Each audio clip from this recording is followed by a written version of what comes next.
We are so excited about our new history curriculum, A Pageant of History, and all of the wonderful books that your children will get to read as they work their way through the different time periods.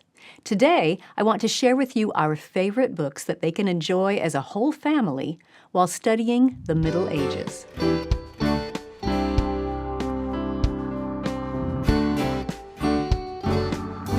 Welcome to the Simply Charlotte Mason podcast. I'm Sonia Schaefer.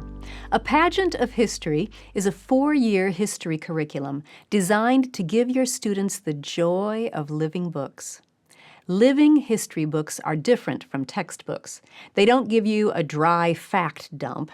Rather, they tell the stories of people who lived in a different time than we do. Those stories make that time period come alive to your students.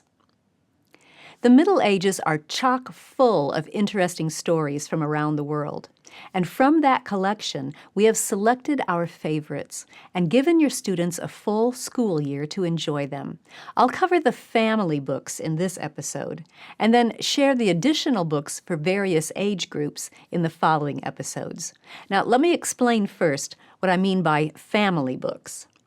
Our curriculum is designed to teach your whole family together, with all of your students studying the same time period. We schedule certain books for you to read all together as a family, and then other books for the different age groups to enjoy on their own.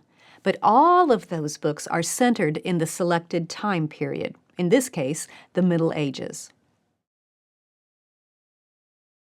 You'll be reading 3 books together as a family during your study of the Middle Ages.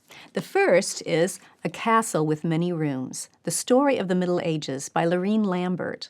This is a fabulous living book that tells the stories of people living in Europe, the Middle East, America, Asia, and Africa. Your students will peek into the lives of kings, monks, Vikings, the Maya, the samurai, the Mongols, explorers, freedom fighters, and more. This book will serve as the spine of your study.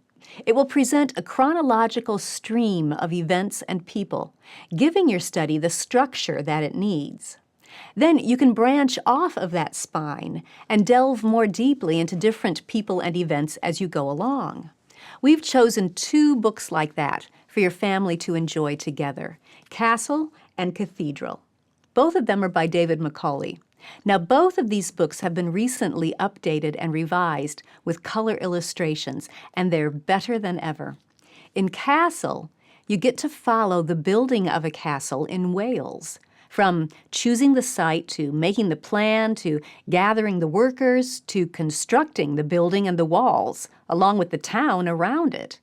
Your student will learn about the defense strategies built into the structure and watch as those strategies are put to the test in an attack.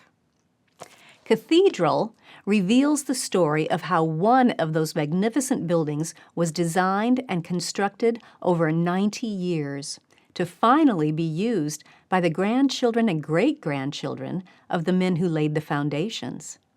And tucked into both of these stories is the fascinating explanation of how they were built, told in a living way. As the author states in his preface, it has always been my goal to draw my readers into the process, to make them feel like participants in the creation of these structures, rather than merely curious but far away bystanders. Now, because these books are scheduled for the whole family to read together, all the way up through high schoolers, you may find that some of them might be a bit much for your youngest students, those in grades 1 and maybe 2. That's not a problem. You'll find in our curriculum that we offer a couple of options for that situation. Option number 1, you can set aside these family books and just read with those youngest students the books selected for grades 1 through 4. I'll cover those next time, so stay tuned, and we'll add a link once that episode is released. There's no problem with skipping the family books this time around, because since this is a 4-year cycle, your students will study this time period a total of 3 times during their educational years.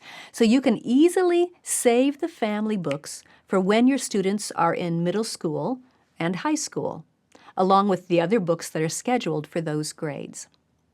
Or, option number 2, you could do a mixture with your youngest students, reading some of the family books chapters, perhaps at a slower pace, as well as the books selected for grades 1 through 4.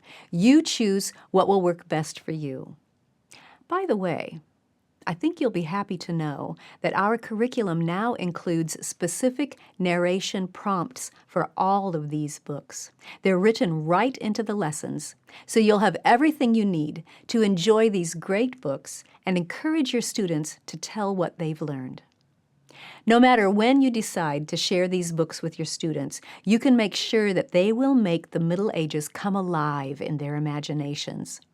And there are many more wonderful books that we've selected for this study. Tune in next time to hear about our favorites for grades 1 through 4. Thanks for joining me. I'll see you next time.